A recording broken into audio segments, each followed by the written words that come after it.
మత్తయి సువార్త 14వ అధ్యాయము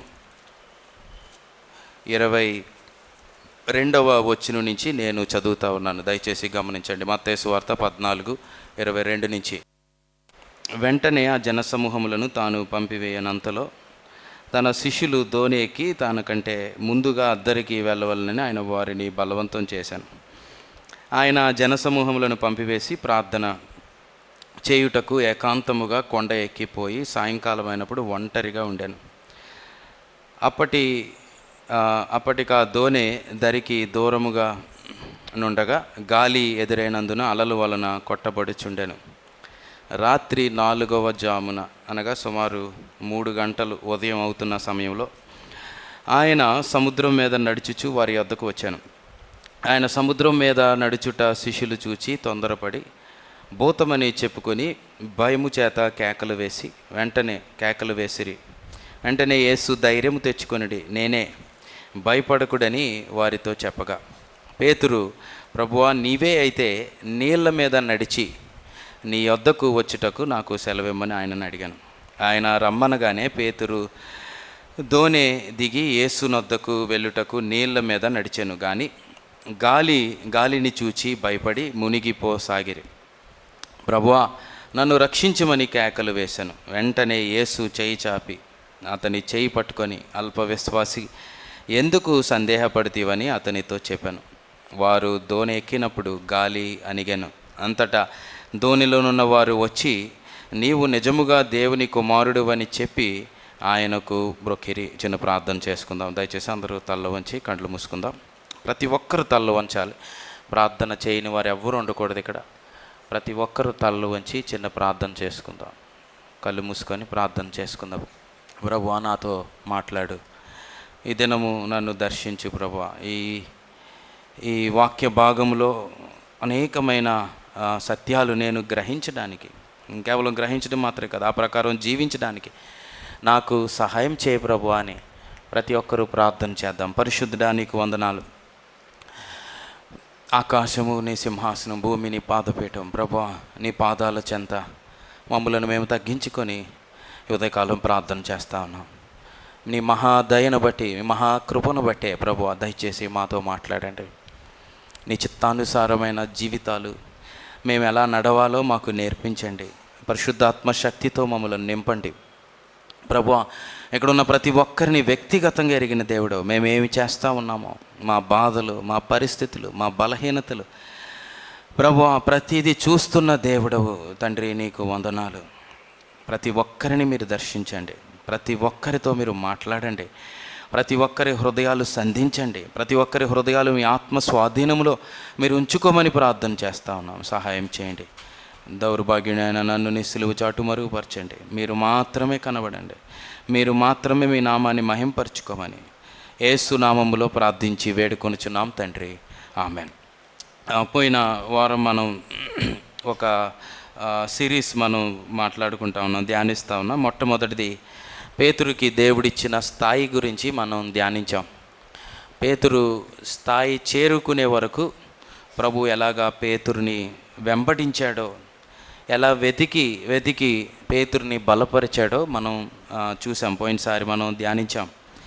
ఈరోజు ఆ స్థాయి చేరుకునే వరకు ప్రభు ఎలా నడిపిస్తాడో ఈరోజు మనం ఆ అంశాన్ని మనం ధ్యానించబోతా ఉన్నాం. ప్రాసెస్ లేక కార్యము, శుద్ధీకరణ లేక పరిశుద్ధతకు దేవుడు ఎలా ఒక వ్యక్తిని నడిపిస్తాడు అనేది చూడండి. వాక్యాన్ని చదువుకుందాం. 14వ అధ్యాయము 28వ వచనాన్ని నేను చదువుతా ఉన్నాను. పేతురు, ప్రభువా, నీవే అయితే నీళ్ల మీద నడిచి నీ వద్దకు వచ్చుటకు నాకు సెలవిమ్మని ఆయన రమ్మనగానే పేతురు దోణి దిగి యేసు నొద్దకు వెళ్ళుటకు నీళ్ల మీద నడిచెను. దేవునికి మహిమ కలుగునుగాక. హల్లెలూయా. మొట్టమొదటిగా ఈ ఒక వ్యక్తిని దేవుడు పరిశుద్ధపరిచేటప్పుడు దేవుడు చేసే మొదటి కార్యం ఏంటి అని అంటే, నూతన ఆలోచనలు దేవుడు పుట్టిస్తాడు. చెప్పండి, నూతన ఆలోచనలు దేవుడు పుట్టిస్తాడు. లేక ఆలోచన విధానాన్ని దేవుడు మారుస్తాడు. నీవే అయితే నీళ్ళ మీద నడిచి నీ వద్దకు వచ్చుటకు నాకు సెలవిమ్మని అనేను. జాగ్రత్తగా ఈ మాట ధ్యానిద్దాం. ప్రభువుని చూచినప్పుడు ఎన్నడూ మానవ హృదయములో పుట్టని ఆలోచన పేతురులో పుట్టింది. ప్రభువులాగా సముద్రంపై నడవాలి అని అనుకున్నాడు. ఇది పేతురుకి స్వాభావికంగా వచ్చిన ఆలోచన కాదు, ప్రభువుని చూసినప్పుడు మాత్రమే కేవలము వచ్చిన ఆలోచన. ప్రభుతో కలిసి నడవాలి అని అనుకున్నాడు.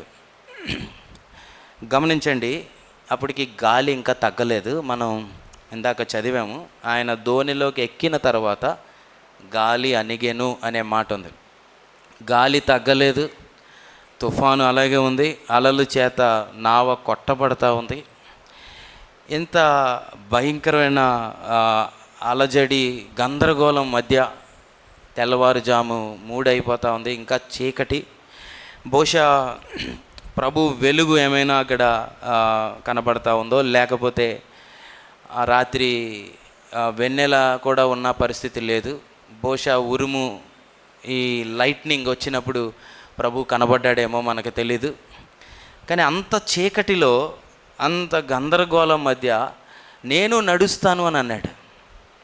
నేను అనుకుంటా ఉన్నాను, ఒకవేళ నేనే అయితే నావలో ఉండుంటే పేతురు చేయబట్టుకొని, నీకు చాలా కంగారు ఎక్కువ, అసలు అది ప్రభువో లేదో నీకు తెలీదు, ముందు వాళ్ళు భూతమని అనుకున్నారు. ఈ సమయంలో ఇదేంటి, ఇలాంటి తలంపు ఎక్కడి నుంచి వచ్చింది నీకు? ఈ సమయంలో 2 గంటలకి 3 గంటలకి సముద్రం మీద నడుస్తానంటావేంటి? పోనీ సముద్రం నెమ్మలంగా సముద్రం మామూలుగా ఉండుంటే పర్వాలేదు, కానీ ఇలాంటి సమయంలో నడుస్తానంటున్నావేంటి అని ఒకవేళ బహుశా కొంతమంది ఆపి కూడా ఉండొచ్చు. కానీ ప్రభువుని చూసిన వెంటనే ఒక తలంపు పుట్టింది. ఆ తలంపు నావలో ఉండిపోయేటట్లు చేయట్లేదు. ఆ తలంపు విశ్వాసము విధేయతలోనికి నడిపిస్తుంది. విశ్వాసము నడిపించే వరకు నిన్ను విడిచిపెట్టదు. అందుకనే యాకోబు భక్తుడు క్రియలు లేని విశ్వాసము మృతము అనే మాట అన్నాడు. జాగ్రత్త వినండి. ప్రభువు ఆయన నీళ్ళ మీద నడవడం చూసినప్పుడు నేను కూడా బయటికి వెళ్ళాలని ఆలోచన పుట్టడమే కాదు, ఆ ఆలోచన ప్రకారం ముందుకు వెళ్ళి నడిచేటట్లు ఆ ఆలోచన చేస్తూ ఉంది. ఇక్కడ ఒక విషయాన్ని గమనించాలి. అదేంటంటే, చాలామంది యేసు ప్రభు ధోనిలోకి వచ్చిన తర్వాత పలకరించారు, కానీ పేతురు ధోనిలోకి వచ్చిన తర్వాత పలకరించలేదు. యేసు ప్రభు దగ్గరికి నడుచుకుంటూ వెళ్ళి ఆయన బయట సముద్రంలో ఉన్నప్పుడు పలకరించాడు. ఒక భక్తుడు అన్నాడు, గాడ్ డజంట్ నీడ్ అడ్మైరర్స్ అన్నాడు. దేవుణ్ణి పొగిడేవాడు దేవుడికి అవసరం లేదు, దేవుణ్ణి వెంబడించేవాడు దేవునికి కావాలి అన్నాడు. దేవుణ్ణి గణపరిచే వ్యక్తిగానే మాత్రం ఉండేటవాడు కాదు, దేవుణ్ణి చూసినప్పుడు నేను దేవునిలాగా నడవాలి అనుకునేవాడిని దేవుడు వెతుకుతూ ఉన్నాడు. కొన్ని వీడియోస్ చూసినప్పుడు 1 crore 10 million వ్యూస్ అని పెడతారు కొంతమంది మనుషుల్ని ఆకర్షించడానికి. కొన్ని వీడియోస్కి 20 million వ్యూస్ అని. యేసు ప్రభు ప్రసంగానికి 11 మందే ఉన్నారు, కానీ 11 మంది భూలోకాన్ని తలకిందులు చేసేసారు. కోట్ల మంది క్రైస్తవులు ఉన్నారు ఈరోజు, కానీ ప్రభు చేసిన కార్యాలు చెప్తా ఉన్నారు. కానీ ప్రభు నన్ను వెంబడించు అని అన్నప్పుడు ఎంతమంది ఆయన సిలువను మోసుకొని వెళ్తా ఉన్నాం? ఎంతమంది ప్రభు దగ్గరికి వెళ్తూ ఉన్నాం? ఎంతమంది ప్రభులాగా జీవించాలని కోరుకుంటా ఉన్నాం? ఎంతమంది ప్రభు వలె మన జీవితాలు లోకాన్ని జయించే జీవితాలుగా ఉండాలని దేవుడు కోరుకుంటున్నాడు. కనుక పేతురు యేసు ప్రభుని వెంబడిస్తూ ఉన్నాడు. ఎలాంటి పరిస్థితుల్లో వెంబడిస్తూ ఉన్నాడు? ఎవరు వెళ్ళలేని అసాధ్యమైన పరిస్థితిలో వెళ్తూ ఉన్నాడు. గమనించండి, ఇదే మాటని మనకి ఇంకా బాగా అర్థం అవ్వాలంటే పౌలు రోమీలకు రాస్తూ ఉన్నాడు. యేసు ప్రభు జీవితాన్ని చూసినప్పుడు ఏం జరుగుతుందో, ప్రభు ఒక వ్యక్తి జీవితంలోకి వచ్చినప్పుడు ఏమవుతుందో రోమా 12వ అధ్యాయం 2వ వచనంలో రాస్తూ ఉన్నాడు. రోమా 12 2వ అధ్యాయం వచనంలో, మీరు ఈ లోక మర్యాదను అనుసరింపక ఉత్తమమును అనుకూలమును సంపూర్ణమై ఉన్న దేవుని చిత్తమేదో పరీక్షించి తెలుసుకున్నట్లు మీ మనసు, ఆ మాట గమనించండి, మీ మనసు మారి నూతన మగుట వలన రూపాంతరము పొందుడి. మీ మనసు మారి రూపాంతరమగుట వలన నూతనమగుట వలన రూపాంతరము పొందుడి. వినండి, ప్రభుని వెంబడించే వ్యక్తి జీవితంలో నూతన తలంపులు పుట్టిస్తాడు ప్రభు. ఒక వ్యక్తి అసలు సేవ చేయాలని ఉండకపోవచ్చు, ఆ వ్యక్తికి సేవ చేసే తలంపు పుట్టిస్తాడు. ఒక వ్యక్తి ప్రభుని చాలా ద్వేషించాడు, కానీ ప్రభువుని మరలా దగ్గరికి వచ్చి క్షమాపణ అడిగేటట్లు ప్రభు చేశాడు. దొంగకి పరలోకం పట్ల దేవుడు తలంపులు పుట్టించాడు. మన జీవితాల్లో ఎంతమంది ఈ అనుభవంలో ఉన్నామో పరిశీలన చేసుకుందాం. లోక మర్యాదను అనుసరింపగా తుఫాన్ని చూసినప్పుడు తలంపులు పుట్టాయి. చాలామందికి భయపడ్డారు, కేకలేశారు, కొట్టబడతా ఉన్నారు, ఏడవబడతా ఉన్నారు. ఈ తుఫాన్ అన్నిటి మధ్య పేతురుకి ఇంకొక తలంపు పుడతా ఉంది, ప్రభువులా నడుద్దామని. 11 మంది లోపలే ఉండిపోయారు. ఒక వ్యక్తి మాత్రం ప్రభు కొరకు జీవిద్దాము అని అనుకొని, ప్రభు వలె జీవిద్దామని అనుకొని బయటకు వస్తూ ఉన్నాడు. మనసు మారి రూపాంతరము చెంది నూతన తలంపులు, నూతన స్వభావము దేవుడు మనకిస్తాడు. ఇంకా పాత ఆలోచనలు, పాత జీవితము, క్రీస్తునందుండేండ్ల వాడు నూతన సృష్టి, పాతవి గతించిపోయాయి. క్రీస్తు లాంటి మనసు దేవుడు మనకి ఇస్తాడు. అందుకని ఇంగ్లీష్లో లోక మర్యాదను అని అన్నప్పుడు confirm to the pattern of the world. Confirm అంటే అర్థం ఏంటి? ఖచ్చితంగా. లోకానుసారంగా పుట్టిన వారందరూ స్వాభావికంగా అపవిత్రతే ఆలోచిస్తారు. ఈ భూమి మీద పుట్టిన వారందరూ ఏ భేదము లేదు, అందరూ పాపము చేసి దేవుడు అనుగ్రహించి మహిమను పొందలేకపోయాం. పతనమైపోయిన జీవితాలు, పడిపోయిన జీవితాలు. కనుక పౌలు కన్ఫామ్ అనే మాట రాస్తా ఉన్నాడు. లోక విధానాన్ని అనుసరించే పద్ధతి, అందరూ నడిచే పద్ధతిలో వెళ్ళిపోతూ ఉన్నామా, లేక పేతురుకి ఒక కొత్త ఆలోచన పుట్టింది, ఈరోజు ప్రభుతో నేను జీవించాలి. ఎన్నిసార్లు ప్రభు నీలో నూతన తలంపులు పుట్టించాడు. ఈరోజైనా నీ జీవితాన్ని సమర్పించుకో. ఈరోజు దీన్ని విడిచిపెట్టి ప్రభుకి ఇష్టమైన జీవితాన్ని నువ్వు జీవించాలని ప్రభు మనతో మాట్లాడాడు.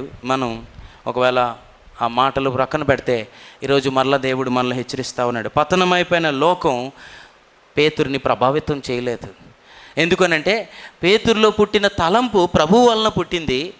ప్రభు వలన పుట్టిన తలంపు నీలో ఉన్నవాడు లోకంలో ఉన్నవానికంటే గొప్పవాడు. విశ్వాసము ఎంత బలమైనది! నీలో ఉన్న విశ్వాసము, నీ విశ్వాసం లోకమును జయించిన విశ్వాసము, లోకముపై విజయము తీసుకొచ్చిన విశ్వాసము. కనుక మన ఆలోచనలు, మన విలువలు, మన కోరికలు, జీవిత విధానము దేవుణ్ణి చూసి మన జీవితాల్లో అనుసరించే వారంగా ఉండాలని దేవుడు కోరుకుంటూ ఉన్నాడు. ఈరోజు చాలా రకాల పరిస్థితులు, చాలా ప్రభావాలు వచ్చేసినాయి. నిన్న పేరెంట్స్ టీచర్స్ మీటింగ్ అయింది.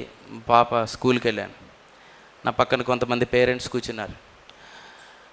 ఒక పేరెంట్ ఇలా కొడుతున్నాడు సెల్ ఫోన్లో. ఏమనంటే, ఈ పేరెంట్స్ టీచర్స్ మీటింగ్లో ఇప్పుడు టీచర్ గారికి నేను ఏ ప్రశ్నలు వేయాలి అని చాట్ జీపీటీని అడుగుతున్నాడు.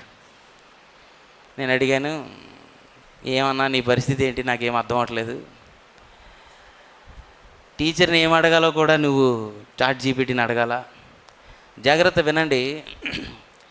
వచ్చే పరిస్థితులు, వచ్చే లోకము, వచ్చే తరం ఎలా ఉంటుంది అని అంటే, నిన్ను నడిపించేవి చాలా వచ్చేసినాయి ఈ లోకం మీద. ఈ లోకంలో నిన్ను నడిపించేవి, ఈ లోకంలో నిన్ను దేవుని నుంచి ప్రక్కకి తిప్పేసేవి.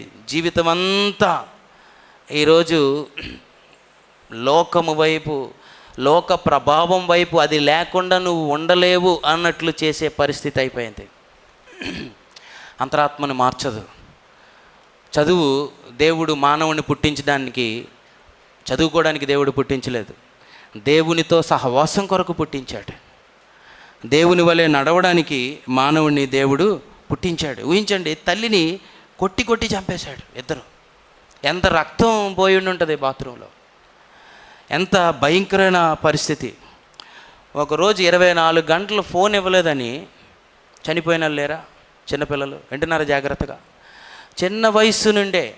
అందుకే ఊరికినే ఈ మాట పౌలు రాయట్లేదు. లోక మర్యాద, ప్యాటర్న్ ఆఫ్ ద వరల్డ్. ఇది confirm to the pattern of the world అనే మాట అంటున్నాడు.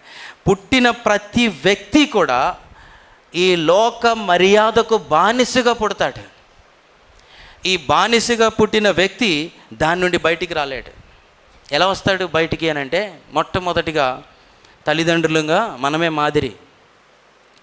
పిల్లోడు నేర్చుకునే మొట్టమొదటి పాఠశాల ఇంట్లోనే. మనల్ని చూస్తూ ఉంటాడు. హన్న కొడుకును తీసుకొని వెళ్ళి అక్కడ మ్రొక్కింది అనగానే వాడు మ్రొక్కాడని ఉంది. మొన్న ఒక దైవజనుడు చెప్తున్నాడు, వాడు మ్రొక్కాడంటే మ్రొక్కమని చెప్పిందో లేదో తెలియదు కానీ ఇమిటేషన్. తల్లి మ్రొక్కింది, నేను కూడా మ్రొక్కాలి. తల్లి మ్రొక్కింది, నేను మ్రొక్కుతాను. ఆ తల్లిని చూడగానే నూతన తలం పుట్టింది. ఓహో, నా తల్లి మ్రొక్కింది, నేను మ్రొక్కుతాను. ఆ తండ్రి మోకరించాడు, నేను మోకరిస్తాను. లేకపోతే లోకం ప్రభావితం చేస్తూ ఉంది. లోక ప్రభావం ఎలాంటిది అని అంటే కన్ఫామ్గా వాళ్ళు అటువైపు వెళ్ళిపోతారు అని పౌలు చెప్తా ఉన్నాడు. కనుక ప్రభు దగ్గరికి వచ్చిన మన జీవితాల్లో నూతన తలంపులు పుట్టిస్తాడు. ఈ తలంపులు నిత్యత్వం వరకు నిన్ను నడిపిస్తాయి. ఈ తలంపు లోకంపై విజయాన్ని నీకు దయచేస్తుంది. ఈ తలంపు ప్రభు దగ్గరికి నిన్ను నడిపిస్తుంది. సదోమ గొమొర లోతు పిలుపు నుండి లోతును వేరు చేసుకుంటూ వెళ్ళిపోయింది. వింటున్నారా? లోతుతో సదోమ అంటుంది, ఇక్కడే ఉండిపో, రాజు అయిపో, స్వేచ్ఛగా జీవించు, నువ్వు అనుకున్నది చెయ్యి అని. బహుశా ఎవరో పరిగెట్టుకుంటూ వచ్చి, లోతు మీ అన్నయ్య బయలుదేరిపోయాడంట, వెళ్ళిపోతున్నాడు. నువ్వు తూర్పుకి వెళ్తే ఆయన పడమటికి వెళ్తానన్నాడు, నువ్వు పడమటికి వెళ్తే తూర్పుకి వెళ్తానన్నాడు. అబ్రహాం గారు బయలుదేరిపోయారంట లోతు అంటే. సదోమ అంటుంది, నువ్వేం వెళ్ళాల్సిన అవసరం లేదు, ఇక్కడే ఉండు. ఇంకా నిత్యత్వం చాలా దూరంలో ఉంది, ఇంకా మరణం చాలా దూరంలో ఉంది, ఇంకా కొంతసేపు ఉంది. ఇంకా తడువు చేస్తూ ఉన్నాడు. రాత్రి దూతలు వచ్చి పిలుస్తూ ఉంది. దేవుణ్ణి ప్రక్కన పెట్టేసే లోకము, భూమి మీద యాత్రికులము అనేది మరిచి సదోమలో స్థిరపడిపోయాడు. అంటున్నారు. అందుకే బోట్, నావ కంఫర్ట్కి, సుఖానికి, మానవ భద్రతకు, లోక మర్యాదకు సాదృశ్యం. దేవుడు అంటున్నాడు, నీవే అయితే వస్తానంటే ప్రభు అన్నాడు, రా అయితే అన్నాడు. వచ్చేసే, బయటికి రా, అందులో నుంచి బయటికి రా, రూపాంతరము చెంది బయటికి రా. రూపాంతరము అని అన్నప్పుడు ఎవరు ఎన్నడూ చేయలేంది చేసిన. బైబిల్లో ఎవరైనా మరి నీటి మీద నడిచారో అక్కడ తెలియదు కానీ తర్వాత పేతురు ఒక్కడే నడిచాడు, అసాధ్యమైన కార్యాన్ని చేశాడు. ఇంత అసాధ్యమైన కార్యాన్ని చేయడానికి కారణం ఏంటంటే పేతురు సుఖాన్ని విడిచిపెట్టేశాడు. పేతురు మానవ భద్రతని, లోక మర్యాదను, లోకముతో కొట్టుకొని పోకుండా, అలల చేత శోధనల చేత కొట్టుకొని పోకుండా ప్రభువుని చూడగానే తలంపు పుట్టింది. ఆ తలంపు ప్రభు వైపు నడిపించింది. ఈరోజు ఎవరితోనో ప్రభు ఇక్కడ మాట్లాడుతూ ఉన్నాడు. నువ్వు ఏ తుఫాన్లో, ఏ పాపములో కొట్టుకుంటూ ఇక్కడికి వచ్చావేమో నాకు తెలియదు. ఏ అలవాటులో ఉన్నావో, ఎన్ని సంవత్సరాల నుంచి అది నిన్ను కొట్టుకొని తీసుకెళ్ళిపోతూ ఉందో, ఏ భయము నిన్ను కొట్టుకొని వెళ్ళిపోతూ ఉందో, ఈరోజు ప్రభు నిన్ను పిలుస్తూ ఉన్నాడు. ప్రభువా, నేను వస్తాను ప్రభు అంటే. అందుకే లోక మర్యాదను అనుసరింపక అని రాస్తూ రూపాంతరము పొంది, చెప్పండి, ఈ మాట చెప్పండి, గట్టిగా చెప్దాం. రూపాంతరము అనే మాటకి మూల వాక్యము గ్రీక్లో మెటమార్ఫసిస్ అనే మాట వాడారు.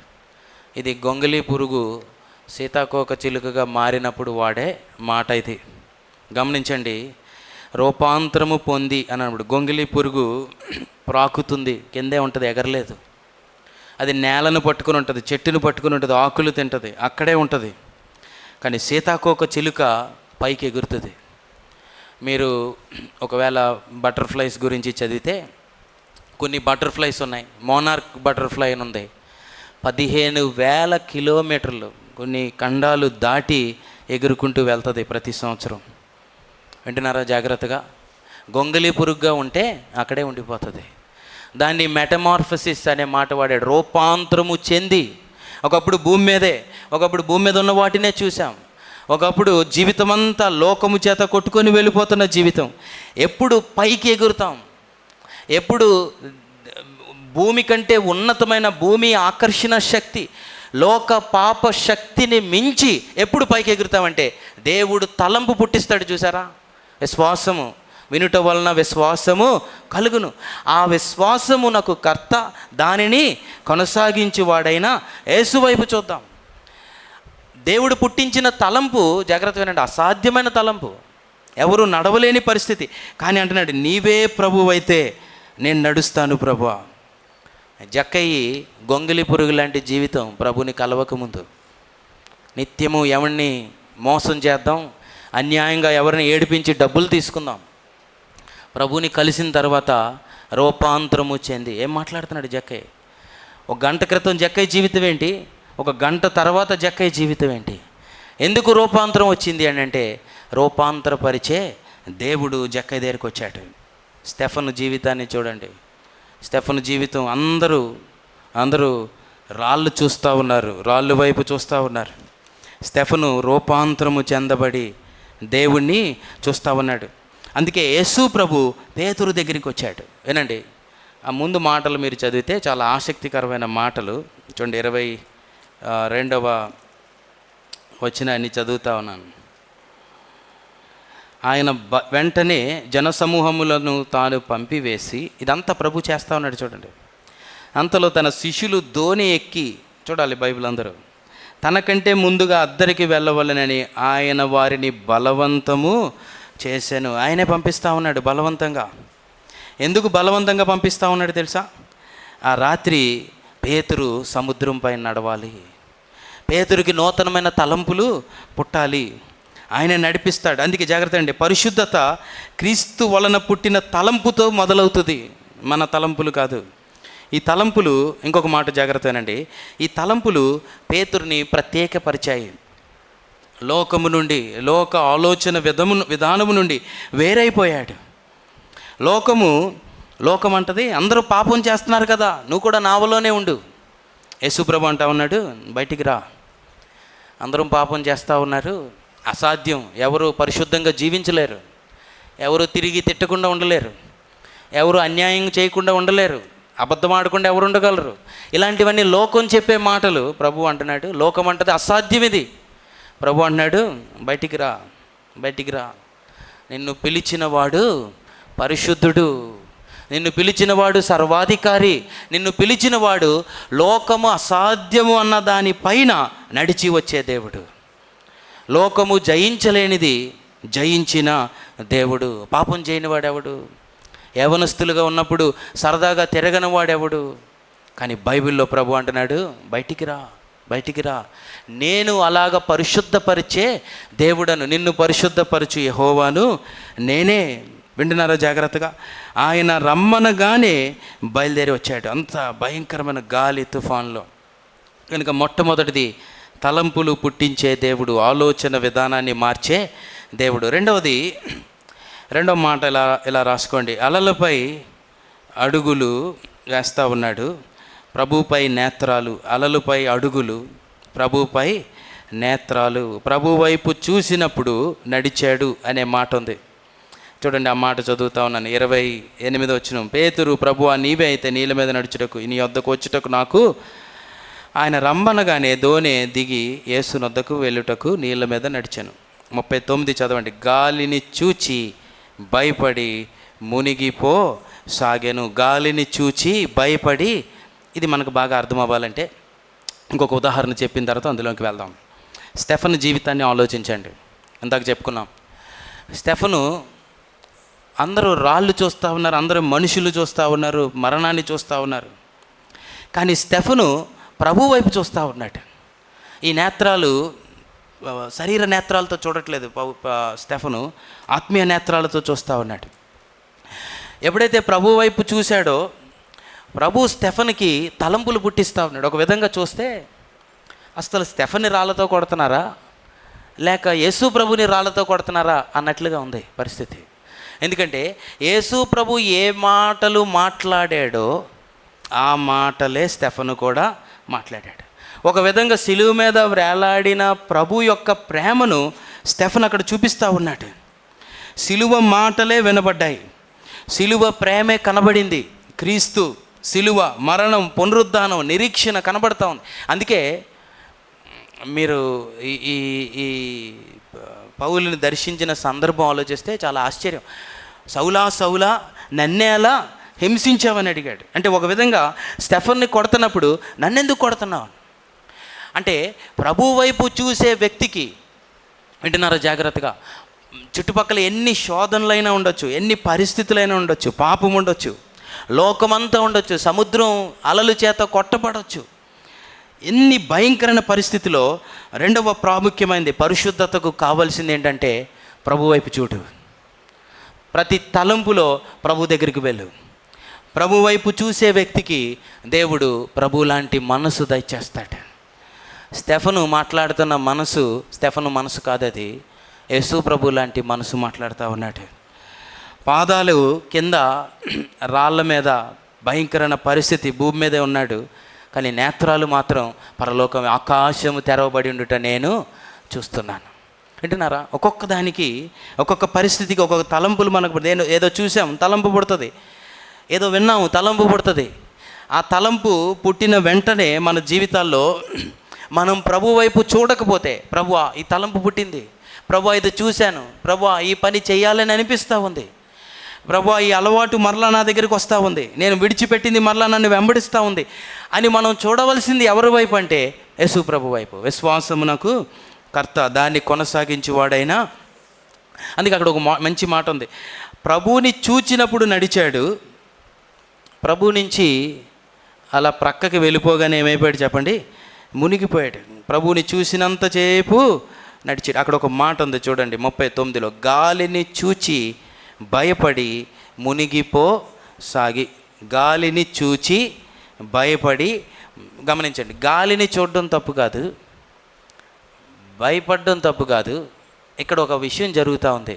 ఏం జరుగుతూ ఉంది అని అంటే, గాలిని చూసినప్పుడు గాలి గురించి లేక ఆ పరిస్థితి గురించి తన జీవితంలో తన ఎదురుగా ఉన్న ప్రభు దగ్గరికి తీసుకొని వెళ్లకుండా దానివైపు తన నేత్రాలు ఉంటుంది. మళ్ళీ ప్రభు పైకి వెళ్ళాడు, ప్రభు కనబడట్లేదు. ఇప్పుడు ఎప్పుడైతే కింద పడ్డాడో, గాలి వచ్చిందో, గాలి కొడతా ఉందో, ప్రభు ప్రక్కకి వెళ్ళిపోయాడు, ప్రభు కనబడట్లేదో, జాగ్రత్త వినండి, పేతురు లోపలికి భయం వచ్చింది. ప్రభు అక్కడే ఉన్నాడా లేదో చెప్పండి? ప్రభు అక్కడే ఉన్నాడు. గాలిని చూసినందుకు కాదు, ప్రభువుని చూడనందుకు, ప్రభువునందు విశ్వాసం ఉంచనందుకు తన జీవితంలో పడిపోవడం మొదలుపెట్టాడు. ఈరోజు ఒక వ్యక్తి శోధనలో పడిపోవడానికి కారణం ఏంటంటే ప్రభువుని చూడకపోవడమే. ప్రభు వైపు నేత్రాలు ప్రక్కన పెట్టేసి, ప్రభువుని ప్రక్కన పెట్టేసి ఈ భయంకరమైన లోకములో ఈ శోధనల మధ్య ఎందుకు పడిపోతా ఉన్నామంటే, నీ కొరకు నిలబడిన ప్రభు వైపు నువ్వు చూడకపోతే పడిపోతావు. యోసేపు పారిపోయినందుకు తప్పించుకోలేదు, యోసేపు ప్రభువుని చూసినందుకు తప్పించుకొని పారిపోయాడు. మా చిన్నప్పుడు పాట, చాలా అద్భుతమైన పాట, నిన్నుగాక మరి దేనిని నే ప్రేమింపనీయకు ప్రభువా, నీ కృపలో నీ దయలో నన్ను భద్రపరచు, నిన్నుగాక మరి దేనిని నేను ప్రేమింపనీయకు ప్రభువా, నీ వైపే నా నేత్రాలు ఉంచు ప్రభువా, నీ వైపే నిన్ను చూసి నడవడానికి నాకు సహాయం చేయ ప్రభువా. పేతురికి ప్రభు కనబడలేదు, కానీ ప్రభుకి పేతురు కనబడుతున్నాడో లేదో చెప్పండి? చాలా సందర్భాల్లో ప్రభు కనబడ్డు. ఈరోజు ప్రభు చూడట్లేదు అనుకోవచ్చు, నువ్వు బయటికి వెళ్ళిన తర్వాత ప్రభు లేడు అనుకోవచ్చు, ఎవరితోనో మాట్లాడుతున్నప్పుడు ప్రభు చూడట్లేదని నువ్వు అనుకోవచ్చు. ఏదో గాలి, ఏదో శోధన వచ్చి తీసుకుని వెళ్ళిపోతూ ఉంది. ఒకవేళ ప్రభు అక్కడ లేడు అని అనుకోవచ్చు, కానీ బైబిల్ చెప్తా ఉంది ప్రభు నిన్ను చూస్తూ ఉన్నాడు, ప్రభు నిన్ను చూస్తూ ఉన్నాడు, ప్రభు గమనిస్తూ ఉన్నాడు. యోధా జీవితంలో ప్రభు లేడు అనుకొని చూసినప్పుడు 30 నాణాలు ప్రభు కంటే గొప్పగా కనబడ్డాయి, కొట్టుకొని వెళ్ళిపోయాడు. గాలి చాలా గొప్పగా కనబడింది, ప్రభు వైపు నుండి నేత్రాలు తిప్పేసింది. మిమ్మల్ని ఒక ప్రశ్న అడుగుతాను, చెప్పండి, ముందు ఎందుకు గాలి గొప్పగా కనబడలేదు చెప్పండి? యేసు ప్రభుని చూసినప్పుడు నేను నడిచి వస్తాను అన్నాడు కదా, అప్పుడు గాలి ఉంది కదా, అప్పుడు తుఫాన్ ఉంది కదా, అప్పుడు గాలి ఎందుకు కనబడలేదు గొప్పగా? ఎందుకు కనబడలేదని అంటే, అప్పుడు ఎవరిని చూస్తున్నాడు చెప్పండి? ప్రభుని చూస్తూ ఉన్నాడు. ఇంకో ప్రశ్న, ఇప్పుడు సముద్రానికి ఎందుకు భయపడతా ఉన్నాడు చెప్పండి? ఇప్పుడు ఎందుకు భయపడుతున్నాడంటే తన శక్తిని తాను చూసుకుంటా ఉన్నాడు, తన గొప్పతనాన్ని తాను చూసుకుంటా ఉన్నాడు, ప్రభువుని ప్రక్కన పెట్టేశాడు. అందుకే పోయిన శుక్రవారం కూడా ధ్యానించాం జెరుబాబేలు గురించి. జెరుబాబేలుతో దేవుడు మాట్లాడుతూ, ఓ గొప్ప పర్వతమా జెరుబాబేలును అడ్డగించొద్దు, నువ్వు ఎంత మాత్రపు దానవు అని. గమనించండి, నువ్వు ఎంత మాత్రపు దానవు అని ప్రభు అంటూ మళ్ళా ఓ గొప్ప పర్వతమా అని ఎందుకు అంటున్నాడు? నువ్వు ఎంత మాత్రపు దానవు అన్నప్పుడు ఇంగ్లీష్లో ఒక ట్రాన్స్లేషన్లో ఆఫ్టర్ ఆల్ అనే మాట ఉంది. నువ్వెంత అనే మాట వాడిన ప్రభు దేవుడు ఓ గొప్ప పర్వతమా అని ఎందుకు అంటున్నాడు? ఎందుకు అంటున్నాడంటే జెరుబ్బాబెలుకి సమస్య గొప్ప పర్వతంలా కనబడతా ఉంది. జెరుబ్బాబెలు చూస్తున్న విధానం దేవుడు మాట్లాడుతున్నాడు. అందుకే అన్నాడు, శక్తి చేత కాదు, బలము చేత కాదు, నా ఆత్మ ద్వారా. అంటున్నారా? మొట్టమొదటిది ఏంటి చెప్పండి? శక్తి అని అన్నప్పుడు మనకు కలిగింది. ఆ రోజుల్లో ఆ సందర్భంలో ఆలోచిస్తే చాలామంది యూదులు వచ్చారు, బంగారం ఉంది, కట్టడానికి కావలసినవన్నీ ఉన్నాయి, కడతనం మొదలుపెట్టారు. వారికి కలిగిందంతా నీకు బయట ఉన్న బలము, శక్తి, అది దేవుణ్ణి వెంబడించడానికి సరిపోదు. రెండవది బలము చేతనైనను. బలము అన్నప్పుడు నీలో లోపల ఉన్న బలము, నా శక్తి నా అంతరంగంలో ఉన్నది, అది సరిపోదు. మొట్టమొదటిది నా బయట ఉన్న బలము, రెండవది నాలో ఉన్న బలము, మూడోది నా ఆత్మ ద్వారా అన్నాడు. జాగ్రత్త అండి, చాలా ప్రాముఖ్యమైనది. నా ఆత్మ ద్వారా అని అన్నప్పుడు నీ శక్తి నీ బలము కాదు, నీ ద్వారా నా శక్తి అనేది దేవుడు చెప్తా ఉన్నాడు.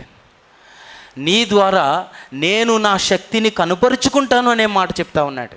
పేతురుని దేవుడు పిలిచినాడు, పేతురు నీ ద్వారా ఈరోజు అద్భుతాన్ని నేను చేయబోతా ఉన్నాను, నా శక్తిని చూస్తావు, నా బలాన్ని బట్టి నువ్వు నడుస్తావు అనే మాట చెప్తా ఉన్నాడు. అదే క్రొత్త నిబంధన అంతా బైబిల్ చెప్తా ఉంది. దేవుని శక్తిని బట్టి 3,000 మందికి బాప్తీసాలు ఇచ్చాడు. దేవుని శక్తిని బట్టి దయ్యాలు వెళ్ళగొట్టారు. దేవుని శక్తిని బట్టి భయంకరమైన ప్రాంతాలకు వెళ్ళిపోయారు. దేవుని శక్తిని బట్టి సిలువను మోసుకొని వెళ్ళారు. మట్టి ఘటములో దేవుడు మహిమైశ్వర్యాన్ని, దేవుని మహాశక్తిని పెట్టాడు. అందుకే పేతురు నన్ను దేవుడు నడిపిస్తాడు అని వచ్చాడు. ఇప్పుడు గాలిని చూడగానే బలం గుర్తొచ్చింది, యేసును చూడగానే బలం వచ్చింది, గాలిని చూసినప్పుడు భయము వచ్చింది. గిద్యోనుతో దేవుడు అన్నాడు, పరాక్రమము గల బలార్జుడు అన్నాడు. ఎందుకు ఈ మాట అన్నాడు? గిద్యోనికి కలిగిన దాన్ని బట్టి అంటున్నాడా? గిద్యోను లోపలే ఉంది, మాట్లాడండి. గిద్యోను లోపలే ఉంది చెప్పండి. భయంకరమైన పిరుకోడు గిద్యోను, దాక్కున్నాడు. గిద్యోను బయట ఏ పరిస్థితి లేదు. పరాక్రమం గల బలార్జుడు అని ఎందుకు అన్నాడంటే, గిద్యోను నీ ద్వారా నేను పని చేయబోతా ఉన్నాను, నీ ద్వారా నేను పని చేస్తే నువ్వు పరాక్రమము గల బలార్జుడు పోతావు. అదే పరిశుద్ధత.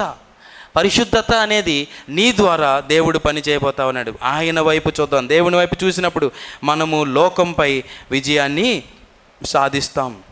నువ్వుగాక ఈ లోకములో నాకు ఎవ్వరూ లేరన్నాడు దావీదు. కొండల తట్టు నా కన్నులెత్తుచున్న నాకు సహాయం ఎక్కడి నుండి? యెహోవా వలననే నాకు సహాయము కలుగును. ఇంకొక భక్తుడు అన్నాడు, faith begins where human support ends అన్నాడు.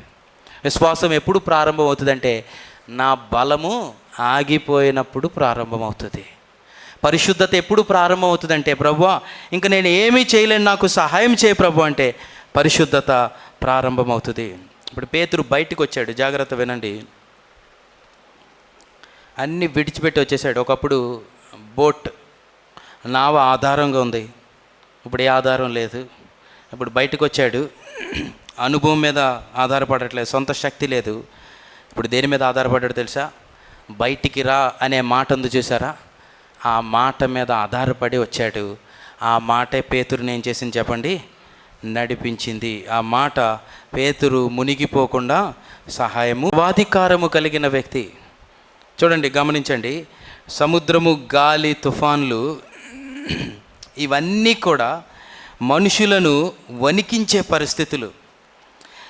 మనలను ముంచి ప్రతి పరిస్థితి మనలను గడగడలాడించే పరిస్థితికి సముద్రం సాదృశ్యం. సముద్రం కదల్చబడేది, కదులుతూ ఉంటుంది, ముంచేసేది. భయము, వేదన, దుఃఖము, కన్నీరు, మరణము, గందరగోళం, జీవితంలో ఇవన్నీ కూడా సముద్రానికి సాదృశ్యం. ప్రతి మానవుడు కూడా, నా వైపు చూడండి, ప్రతి వ్యక్తి వీటి కిందే జీవిస్తూ ఉన్నాడు లోకంలో. సరే, నాకు ఏ శ్రమలు బాధలు లేవంటే పాపం కింద ఉన్నాడు. పాపం అనే సముద్రం, లేక వేదన, దుఃఖం అనే సముద్రం, బలహీనతలనే సముద్రం, ఏదో ఒక లోక పరిస్థితి క్రిందే మనిషి జీవిస్తూ ఉన్నాడు. అయితే జాగ్రత్త అండి, ప్రభువు వీటిపైన నడుచుకుంటూ వస్తూ ఉన్నాడు. అలలు ఆయన పాదాల కింద పెట్టాడు ప్రభు. వీటిపై అధికారము గలవాడు ప్రభు. వింటున్నారా? శోధనలపై, భయముపై, పాపంపై, సైతానుపై, మరణంపై సమాధిని జయించిన సర్వాధికారి ప్రభు. ఈరోజు నీ పరిస్థితి ఏదైనా అవ్వచ్చు, నీ పరిస్థితి మీద నడుచుకుంటూ వస్తూ ఉన్నాడు ప్రభు. వింటున్నారు జాగ్రత్తగా. ప్రభు ఊరికి నిన్ను రమ్మని పిలవట్లేదు. ప్రభు దేనిని జయించాడో దాని దగ్గరికి నేను పిలుస్తూ ఉన్నాడు.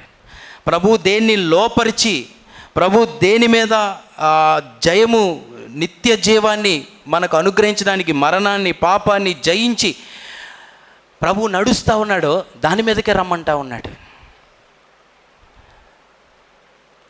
ఈరోజు ఒకవేళ మునిగిపోయి కొట్టుకొని వెళ్ళిపోతూ ఉన్నామేమో, నేను నావ ఎక్కడుంది? ఏ మానవుడు నడవలేని దానిపైన పేతురు నడిచాడు. ప్రభు ఈరోజు నిన్ను పిలుస్తూ ఉన్నాడు. నీటిపై నీ శక్తితో నడవలేవు. సముద్రం లోకానికి సాదృశ్యం. ఒక మాట జాగ్రత్త వినండి. ఓ విధంగా ఇది చదువుతుంటే నాకు అనిపించింది, మానవ జీవితం కూడా ఇదే కదా. సముద్రం కంటే భయంకరమైనది మానవ జీవితం. అలలు, శోధనలు, కొట్టుకొని పోయే జీవితాలు. చూడండి సంఘం బయట పరిస్థితులు ఎలా ఉన్నాయో. సంఘం బయట పరిస్థితులు ప్రక్కన పెడితే అసలు దేవుని పేరు పెట్టుకున్న ప్రజల పరిస్థితులు ఆలోచించండి ఎలా ఉన్నాయో. ఈరోజు లోకం వెచ్చలవీడిగా ఒక వ్యక్తిని కొట్టుకొని తీసుకెళ్ళిపోతున్న దినాల్లో ఉన్నాం. ఇంత భయంకరమైన పరిస్థితిలో ఒకవేళ లోకం కొట్టుకొని పోవచ్చు, లేక ఇంకొక క్రైస్తవుడు ఎవరో కొట్టుకొని వెళ్ళిపోవచ్చేమో. కానీ ప్రభు నీతో మాట్లాడుతున్నాడు ఈరోజు. నువ్వు కొట్టుకొని వెళ్ళిపోవడానికి వీలు లేదు. నిన్ను నడిపించడానికి ఈరోజు ప్రభు దాన్ని జయించి నీ దగ్గరికి వస్తూ ఉన్నాడు. అక్కడ ఒక మాట ఉంది, చాలా ఇది కూడా మనం నేర్చుకోవాల్సిన మాట. ఆయన రమ్మనగానే 29, ఆయన రమ్మనగానే పేతురు దోణి దిగి యేసు వద్దకు వెళ్ళుటకు నీళ్ళ మీద నడిచాను. ఆయన రమ్మనగానే, వింటున్నారా?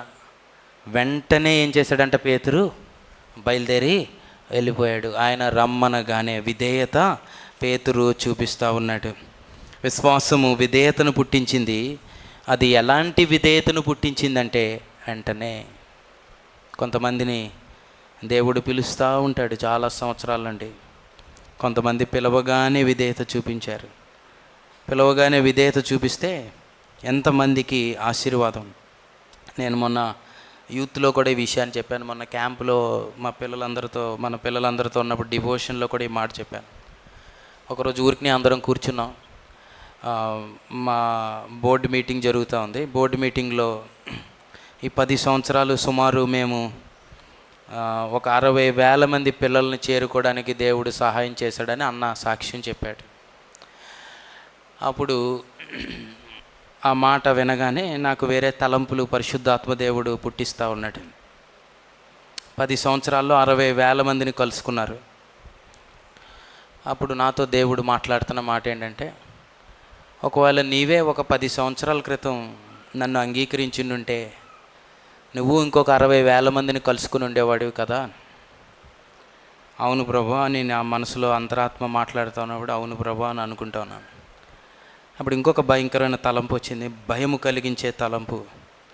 ఆ తలంపు ఏంటంటే, నీ 10 సంవత్సరాల నిర్లక్ష్యనకు లోకంలో ఆనందిద్దామని అన్నందుకు 60,000 ఆత్మలు నశించిపోయినాయి తెలుసా అన్నాడు దేవుడు.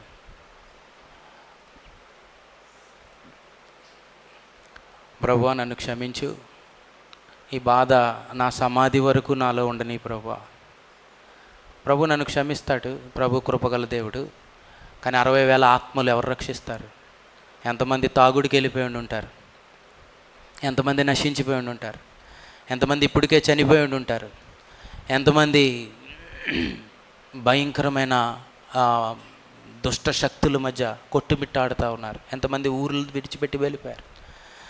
విధేయత అనేది దేవుడు రమ్మన్నగానే వస్తే నేను ఎందుకు పుట్టించాడో ఆ చిత్తాన్ని దేవుడు నెరవేరుస్తాడు. లేకపోతే మన జీవితంలో నా ఆశీర్వాదాన్ని కోల్పోతాను, నా వలన కొంత 1000 మందికి నేనే వారు నశించిపోవడానికి కారణమైపోతాను. వింటున్నారా? పేతురు రమ్మనగానే ఏం చేస్తా ఉన్నాడు? వెళ్ళి బయలుదేరాడు. పేతురు యొక్క నడవడి పరిశుద్ధతకు సాదృశ్యంగా ఉంది. ఒకసారి ఒక గ్రామానికి వెళ్ళాను. ఆ గ్రామంలో ఒక వ్యక్తి గొర్రెలను తీసుకొని వెళ్ళిపోతూ ఉన్నాడు. సరే, వాడు సరైన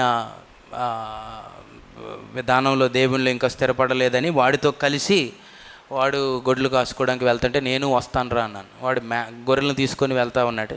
కొండ ఎక్కుతూ ఉన్నాడు, నేనే ఎక్కుతాను. నాకు చాలా అలసట వస్తూ ఉంది. చాలా దూరం వెళ్ళిన తర్వాత ఇంకా కొండ ఇంకా బాగా ఎత్తుగా స్టీప్గా ఉంది. నాతో పాటు కొంతమంది వస్తే ఇంక నేను ఆగిపోయాను అక్కడ. నేను ఆగిపోయి ఇక్కడ కొంతసేపు మనం ప్రార్థన చేసుకుందాం అన్నాను. వాడితో చాలాసేపు మాట్లాడాను. వాడు వెళ్ళిపోయాడు.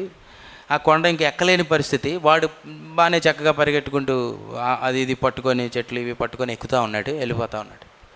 విచిత్రం ఏంటంటే వాడి వెనకాల గొర్రెలు వాడికంటే ఉత్సాహంగా వాడు ఎక్కడికి వెళ్తే అక్కడికి వెళ్ళిపోతాయి. ఎక్కడికి వెళ్తున్నాడు అని అడిగాను.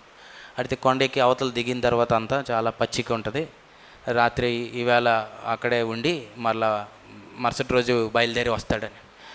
ఆ గొర్రెలన్నీ చక్కగా వెళ్ళిపోతుంటే చాలా ఆశ్చర్యమైంది. కాపరి ఎక్కడికి వెళ్తుంటే ఆ గొర్రెలు ఏం చేస్తున్నాయి, వెళ్ళిపోతూ ఉన్నాయి.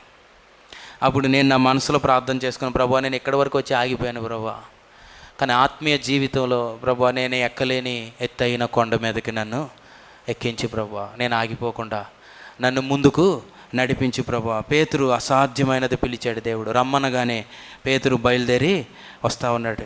నా గొర్రెలు నా స్వరము అంటాయి, అవి నన్ను వెంబడిస్తాయి. ఈరోజు ఏది నీ జీవితంలో కొట్టుకొని తీసుకొని వెళ్ళిపోతూ ఉంది. ప్రభువుని చూసినంతసేపు పేతురు మునిగిపోలేదు అనే మాట ఉంది. సముద్రం ఏమీ చేయలేకపోయింది పేతురు యేసు ప్రభు చేయి పట్టుకొని మళ్ళీ నడిచి వచ్చాడు. అందుకే నిత్యము చూస్తున్నాడు గనుక జయించాడు. చూడండి, అందుకే 23లో ఉంది. 23లో ఒక ప్రాముఖ్యమైన అంశం అక్కడ రాయబడి ఉంది, అది కూడా మనం ధ్యానించాలి. ఆయన జనసమూహం పంపివేసి ప్రార్థన చేయుటకు ఏకాంతముగా కొండకెక్కి పోయి సాయంకాలం అయినప్పుడు ఒంటరిగా ఉండెను. సముద్రం మీద నడవడానికి కారణం ఏంటి అని అంటే, యేసు ప్రభు కొండ ఎక్కాడు. ఆయన కొండ ఎక్కాడు కనుక సముద్రంపై నడవడానికి ముందు ఆయన మోకాళ్ళ మీద దేవుని ఎదుట మోకరించాడు. విజయం యొక్క రహస్యం ఏంటంటే మోకాళ్ళ జీవితం. అంటున్నారా? ఏకాంతంగా దేవుని దగ్గరికి వెళ్ళిపోయాడు. ఈరోజు నీ ముందు ఏ సముద్రంలోనూ కొట్టుకొని వెళ్ళిపోతానో నాకు తెలియదు. ఒకవేళ ఇక్కడ ఎవరో కూర్చున్నారు, భయంకరమైన నిరుత్సాహం నిస్పృహలో వచ్చావేమో, అసలు రేపు ఏం జరుగుతుంది అన్నట్లు నీ జీవితంలో భయపడుతూ వచ్చావేమో, లేక భయంకరమైన అలవాటు పాపంలో కొట్టుకొని వెళ్ళిపోతూ ఉన్నావేమో. ఈరోజు దేవుని దగ్గరికి వెళ్ళు, ఏకాంతంగా ప్రార్థన అనే పర్వతం ఎక్కువ. నేను ఎక్కలేను ప్రభు, ఇది దేవుడు ఎక్కిస్తాడు నేను. ఏకాంతంగా కొండ మీదకి ఎక్కాడు. ఈరోజు ఆ కొండ మీదకి నువ్వు దేవునితో కలిసి వెళ్తే నువ్వు జీవితంలో కిందకి దిగి వచ్చిన తర్వాత ప్రతి సముద్రం పైన నడుస్తావు, ప్రతి పాపం పైన విజయాన్ని దయచేస్తావు. అందుకే పేతురు యేసు ప్రభు జీవితాన్ని చాలా దగ్గరగా చూస్తూ నేను నీతో నడవాలి ప్రభువా అని అడుగుతూ ఉన్నాడు. ఎప్పుడైతే పేతురు ప్రభువుతో కలిసి నడిచాడో పేతురుకు అనుభవం వచ్చింది. ఆ తర్వాత భయంకరమైన పరిస్థితుల్లో పేతురు నిలబడ్డాడు. పెంతెకోస్తు దినాన్న 3,000 మందికి బాప్తీసాలు ఇచ్చాడు, 5,000 మందికి బాప్తీసాలు ఇచ్చాడు, చెరసాల్లోనికి వెళ్ళాడు. వీటన్నిటిపైన విజయం ఎక్కడొచ్చింది అని అంటే సముద్రం పైన వచ్చింది. యేసు ప్రభు పేతురుని తీసుకొని వెళ్తూ ఉన్నాడు. జయించలేని దాని దగ్గర పేతురుని నడిపించుకుంటూ తీసుకువెళ్తా ఉన్నాడు.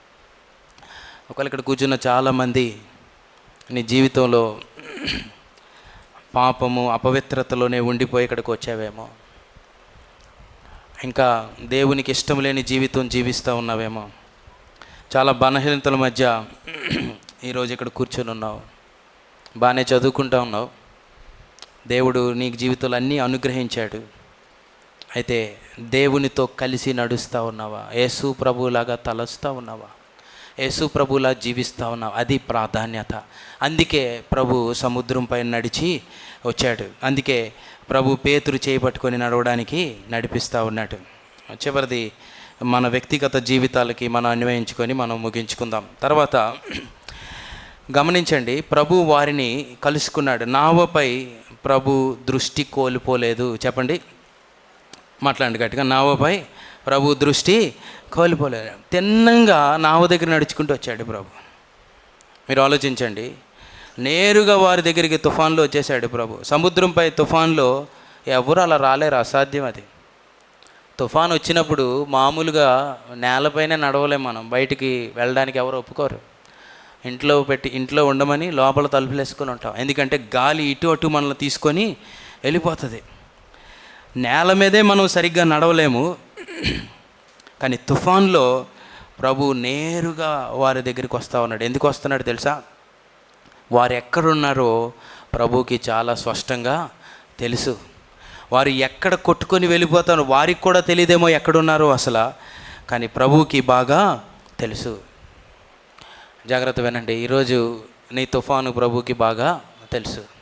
నీ అంతరంగంలో ఉన్న ప్రతి పరిస్థితి ప్రభువుకి బాగా తెలుసు. నీ జీవితంలో ఉన్న ప్రతి అలజడి, ప్రతి అవమానము, ప్రతి ఓటమి ప్రభువుకి తెలుసు. ప్రభు నీ దగ్గరికి వస్తూ ఉన్నాడు. ఇప్పుడు నీ నావ వైపు ప్రభు వస్తూ ఉన్నాడు. హాగర్ అనుకుంది, హాగర్కి ఒక పేరు విడిచిపెట్టబడినది అనే మాట రాశాడు పత్రికలో రాస్తూ.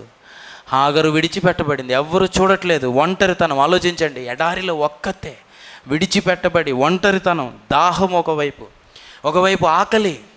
పిల్లోడు చచ్చిపోతూ ఉన్నాడు. పిల్లోడు ఆకలికి కొట్టుకొని దాహానికి కొట్టుకొని చచ్చిపోతుంటే వాడిని చూడలేక ఒక మూల పాడేసి వాడి స్వరము విననంత దూరం వెళ్ళిపోతూ ఉంది. అయితే ప్రభు హాగర్ని పిలుస్తూ ఉన్నాడు, హాగరు. వింటున్నారా జాగ్రత్తగా? ప్రభు నీ పట్ల దృష్టిని కోల్పోలేదు. ప్రభు చూస్తూ ఉన్నాడు. అదే పేతురు జీవితంలో నేర్చుకుంటాం పాఠం. పేతురికి ఒక గమ్యాన్ని ఇచ్చాడు. పేతురు, నిన్ను మనుషులను పట్టు జాలరిగా చేస్తాను, నీ మీద సంఘాన్ని కడతాను. పేతురు మునిగిపోతున్న యేసు ప్రభు అక్కడ నిలబడ్డాడు. పేతురు కోసం ఆ తుఫాన్లో యేసు ప్రభు పేతురు కొరకు వెళ్ళి పేతుర్ని పట్టుకున్నాడు, హాగర్ని పట్టుకున్నాడు. హాగర్ ఒక మంచి పేరు పెట్టింది దేవునికి. ఏమని పేరు పెట్టింది అంటే, చూచుచున్న దేవుడవు, దిక్కులేని నన్ను చూచావు ప్రభువా. ఏ దిక్కు లేదు, ఎవ్వరూ లేరు. ఎవరు చూడనప్పుడు, అందరూ మర్చిపోయినప్పుడు యోసేపును చెరసాల్లో చూశాడు ప్రభు. వింటున్నారా? పౌలుని తుఫానులో చూశాడు ప్రభు. అందుకే పౌలు అన్నాడు, నేను ఏ దేవుడిని నమ్ముకున్నానో ఆ దేవుడు నిన్నటి దినమున నా పక్షాన నిలబడ్డాడు, తన దూతను పంపించాడు. ఏలియా ఆ బదరి వృక్షం కింద పడుకోవడం దేవుడు చూశాడు, దూతను పంపించాడు. ఏలియా లే అని లేపాడు, ఏలియాని బలపరిచాడు దేవుడు. తుఫాను ప్రభు మనకు కనబడకుండా చేయొచ్చు, కానీ ప్రభువుకి మనం కనబడకుండా తుఫాను చేయదు. యెహెజ్కేలు జకర్యా గ్రంథంలో జెరుబాబేలుతో దేవుడు మాట్లాడుతూ అన్నాడు, లోకమంతటా సంచరించు యెహోవా యొక్క 7 నేత్రములు అన్నాడు. 7 పరిపూర్ణతకు సాదృశ్యం.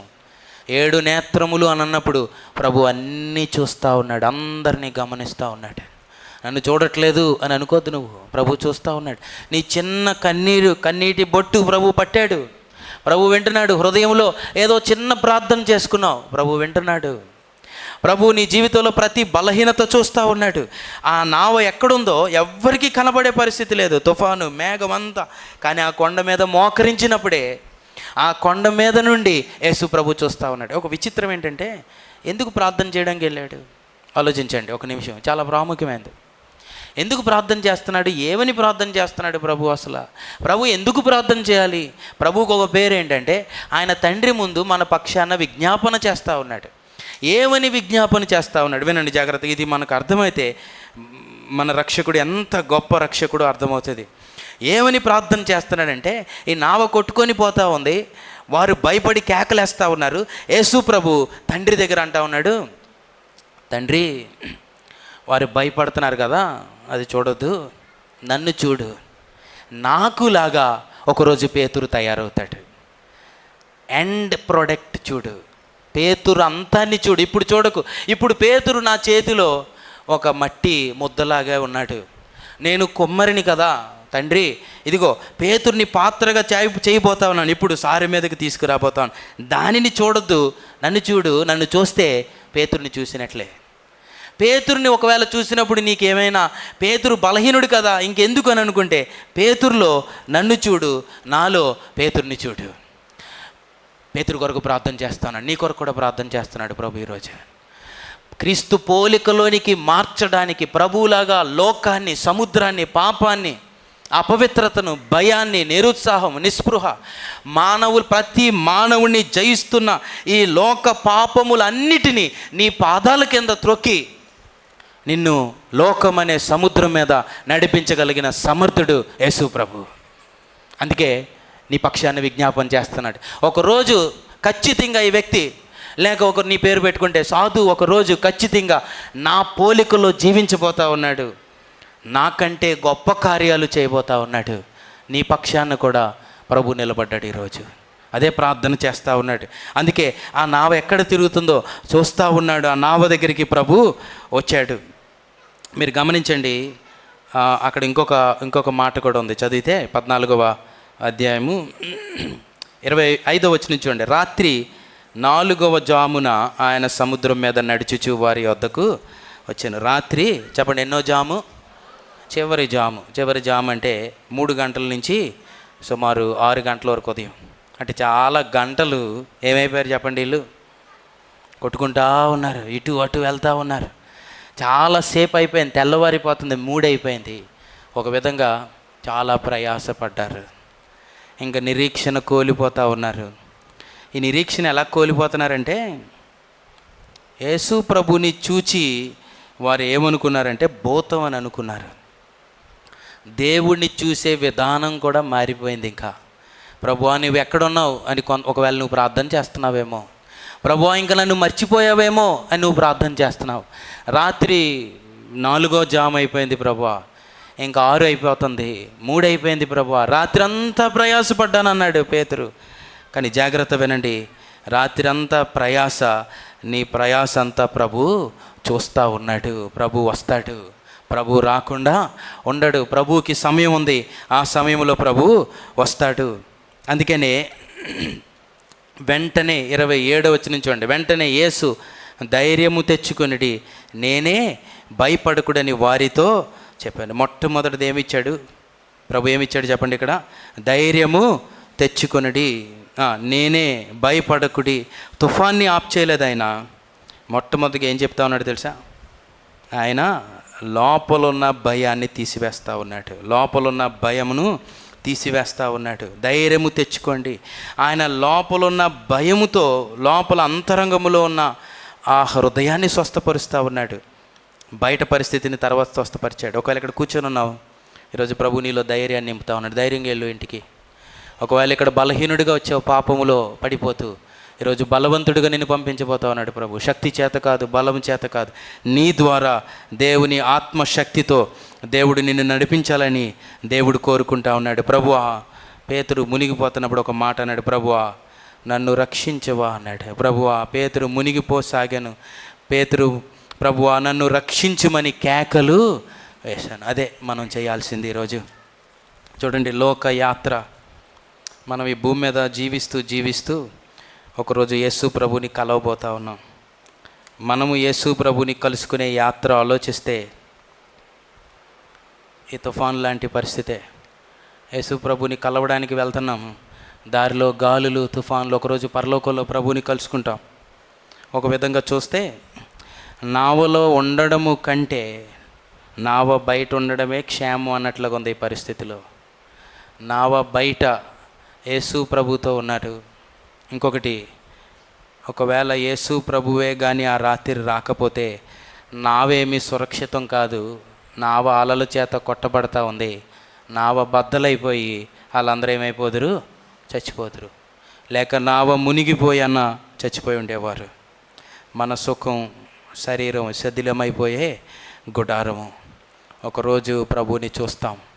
ఈరోజే మన హృదయాల్లో ప్రభువా నీ దగ్గరికి వస్తూ ఉన్నాను, నన్ను దయచేసి నడిపించి ప్రభువా, ఈ ఆత్మీయ యాత్రలో నేను పడిపోతా ఉన్నాను. ఒకవేళ పడిపోయా ప్రభువా, యేసు వైపు చూసి అడుగుతా ఉన్నాడు, ప్రభువా నన్ను రక్షించు. సముద్రంపై తుఫానులో, ఈ భయంకరమైన ప్రయాస జీవిత యాత్రలో, ఈ శోధనల మధ్య, శ్రమల మధ్య, లోకం మధ్య, వీటన్నిటినీ జయించి ఒకరోజు ప్రభువుని కలుసుకోబోతా ఉన్నాం. అలా కలవాలి అని అంటే ఈరోజు ప్రభు అంటున్నాడు, రా, నేను నిన్ను ఈ సముద్రం పైన నడిపిస్తాను, నిన్ను నేను అద్దరికి చేరుస్తాను.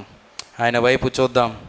మన జీవితాల్లో ప్రతి సముద్రాన్ని, పాపాన్ని, మన బలహీనతలను జయిస్తాం.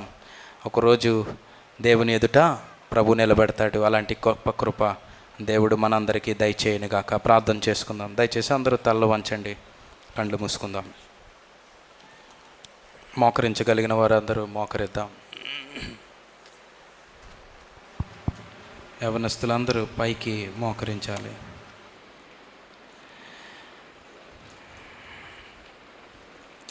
ఎవరు కూడా ఇంక ఇటు అటు తిరగొద్దు. కొద్ది నిమిషాలు మాత్రమే మనం ప్రార్థన చేసుకుందాం. మొట్టమొదటిది, పేతురు ఆలోచన విధానం మారిపోయింది. దేవుని దగ్గరికి వచ్చి చాలా సంవత్సరాలు అయింది.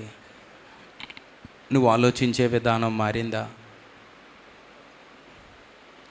నీవే అయితే నీళ్ళ మీద నడిచి నీ వద్దకు వచ్చుటకు నాకు సెలవు. అవును, ప్రభువే పిలుస్తున్నాడు నేను ఈరోజు. అవును, ప్రభువే, జయించిన ప్రభు రమ్మంటా ఉన్నాడు. లోకం అంటుంది ఏం పర్వాలేదు ఇక్కడే ఉండు. స్నేహితులు అంటున్నారు ఏం పర్వాలేదు ఇలాగే ఉండు. హృదయం అంటుంది నీ జీవితం ఎంతే. ప్రభు అంటున్నాడు కాదు, బయటికి రా, నడు, లోకం పైన నడు, నేను నడిపిస్తాను నిన్ను. రూపాంతరము పొంది అడుగు దేవుడిని హృదయంలో. ప్రార్థన చేద్దాం, ఈ మాట చెప్పు దేవునితో. రూపాంతరము పొంది గొంగిలి పురుగు సీతాకోక చిలుకలాగా మారిపోద్ది. ఒకటి భూమిని పట్టుకొని తిరుగుతుంది, ఇంకొకటి ఆకాశములోకి ఎగిరిపోతుంది. ఒకటే, ఈ రెండు వేరు వేరు కాదు. ఈరోజు దేవుని అడుగు, ప్రభువా ప్రార్థన పర్వతం నన్ను ఎక్కించు ప్రభువా. గాలి సముద్రంపై నడవాలని అనుకుంటున్నావా? లోకం ప్రభావితం చేస్తూ ఉంది. ఈరోజు లోకం ప్రభావితం చేస్తూ ఉంది. లోకము ఈరోజు పిల్లల్ని ప్రభావితం చేస్తూ ఉంది. లోకాన్ని చూసినప్పుడు తలంపులు, లోక ఆశలు, లోక కోరికలు, శరీరాశ, నేత్రాశ, లోక మర్యాదను అనుసరిస్తూ ఉన్నావా? ఈరోజు చూడు, దేవుని వైపు చూడు, దేవుని వైపు చూడు, ప్రభు వైపు చూడు. ప్రభులాగా జీవించు. ప్రభులాగా జీవించడానికి ప్రభు నిన్ను రక్షించాడు. ప్రార్థన చేద్దాం. రూపాంతరము పొంది జక్కయ్య జీవితం మారిపోయింది. ఒక్కసారే తిరగబడిపోయింది జీవితం అంతా. స్టెఫను ప్రభు వైపు చూస్తూ ఉన్నాడు. జీవితం మారిపోయింది. స్టెఫను జీవితం తలకిందులైపోయింది. ప్రభువులా మాట్లాడుతున్నాడు. నీలో కోరిక పుట్టట్లేదా? ప్రభు నీలో విశ్వాసం పుట్టించట్లేదా? ప్రభువా నన్ను స్టెఫన్లా మార్చు, నన్ను కూడా ప్రభువా పేతురులాగా మార్చు. ప్రభువా నేను అసాధ్యమైన ఈ పరిస్థితులపై విజయం నాకు దయచేస్తావని ప్రభు నీతో మాట్లాడుతున్నాడు కదా. మాట్లాడు, దేవునితో మాట్లాడు. అవును ప్రభువా, నీ చుట్టూ ఏ అసాధ్యమైన పరిస్థితి ఉందో చెప్పు ప్రభుకి. నిన్ను నడిపిస్తాడు. ప్రభు పిలుస్తూ ఉన్నాడు, నిన్ను పిలుస్తూ ఉన్నాడు. ప్రభు ప్రమాదం సముద్రం కాదు, ప్రమాదం గాలి తుఫాను కాదు. ప్రమాదం ఏంటంటే నీ నేత్రాలు ప్రభు నుంచి తిప్పేశావేమో. ఈరోజు మళ్ళీ ప్రభు వైపు చూడు. పాపం వచ్చింది, శోధనలు వచ్చింది, భయం వచ్చింది, నింద వచ్చింది, అవమానం వచ్చింది. ప్రభు వైపు చూడు. విశ్వాసమునకు కర్త, దాన్ని కొనసాగించువాడైన యేసు వైపు చూస్తూ ప్రభుని చూస్తే నడుస్తావు. ప్రార్థన చేద్దాం. ప్రభుని చూస్తే నడుస్తావు. ప్రభువా నిన్ను చూసే నేత్రాలు నాకు దయచేయి ప్రభువా. ప్రభువా లోకాన్ని చూస్తా ఉన్నాను, సముద్రాన్ని చూస్తా ఉన్నాను. జెరుబాబెలు ఆ పర్వతాన్ని అడ్డు చూసుకొని భయపడిపోతూ, అమ్మో ఇది పెద్ద పర్వతం. దేవుడు అంటున్నాడు, ఓ గొప్ప పర్వతమా, ఏం చేయగలవు నువ్వు? ఏమీ చేయలేవు. నువ్వు చదును భూమిగా మారిపోతావు. ఎందుకంటే జెరుబాబెలు ద్వారా నేను పని చేయబోతా ఉన్నాను. పరాక్రమము గల బలాఢ్యుడా అంటా ఉన్నాడు. భయముతో వచ్చావు ఇక్కడికి. ఈరోజు దేవుడు నీ హృదయంలో ధైర్యాన్ని నింపబోతా ఉన్నాడు. పరాక్రమము గల బలాఢ్యుడా, దేవుడు నీకు తోడై ఉన్నాడు, అందుకు నువ్వు బలాఢ్యుడవు. ప్రార్థన చేయి. అడుగు దేవుణ్ణి అడుగు. దేవుడు జయించని దాని కోసం నిన్ను పిలవట్లేదు. ఆయన జయించిన దాని మీద నడవడానికి ప్రభు నిన్ను పిలుస్తూ ఉన్నాడు. అందరూ పాపం చేస్తున్నారు, లోకం అలాగే ఉంది అని అంటే ప్రభు అంటున్నాడు, లేదు బయటికి రా, నువ్వు అలా ఉండడానికి వీల్లేదు. అందరూ ఇది అసాధ్యం అంటున్నారు, ప్రభు అంటున్నాడు బయటికి రా. అందరూ నువ్వు మునిగిపోతావు అంటున్నారు, ప్రభు అంటున్నాడు బయటికి రా. ఈరోజు ప్రభువా నీవే అయితే నేను వచ్చి నడుస్తాను. ప్రభు రమ్మనగానే వెంటనే, దయచేసి ప్రార్థన చేయండి యవ్వనస్తులు. ఈ దినమే రమ్మనగానే వెంటనే బయలుదేరిపోయాడు.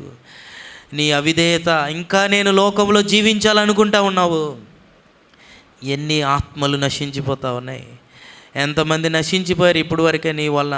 నీ 2-3 సంవత్సరాల అవిధేయత వలన, నీ 10 సంవత్సరాల అవిధేయత వలన ఎన్ని వేల మంది నశించిపోయారు. ఈ రోజుకి ఎంతోమంది ముందు సాక్షిగా జీవించాల్సిన నీవు దేవునికి ఎంత అవమానం తీసుకొచ్చావు. వెంటనే ప్రభు పిలుస్తున్నాడు. ఈరోజు చిన్న ప్రార్థన చేసుకో.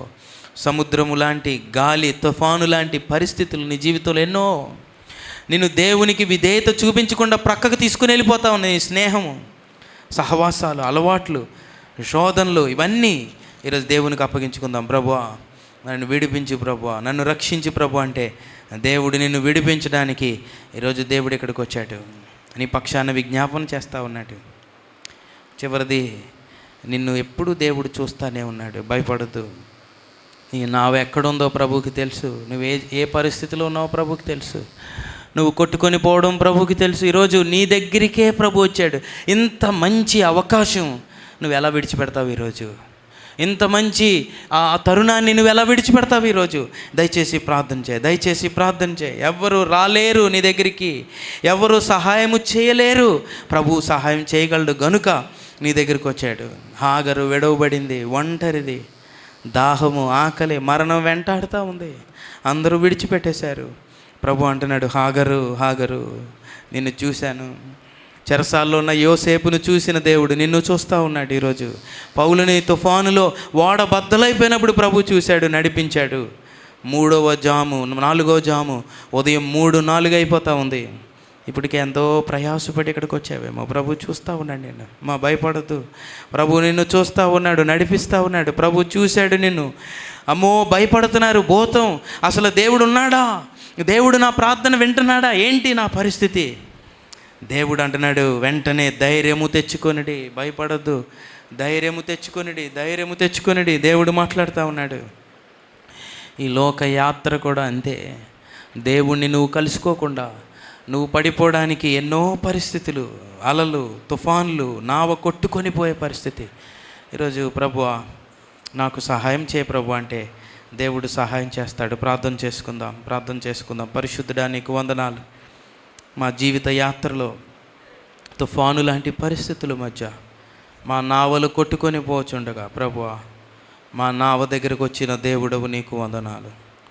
ఇక్కడ ఎంతోమంది అలవాట్లకి, పాపానికి బానిసలైపోయి లోక మర్యాదను అనుసరిస్తూ జీవిస్తున్న వారముగా వచ్చాము ప్రభువా.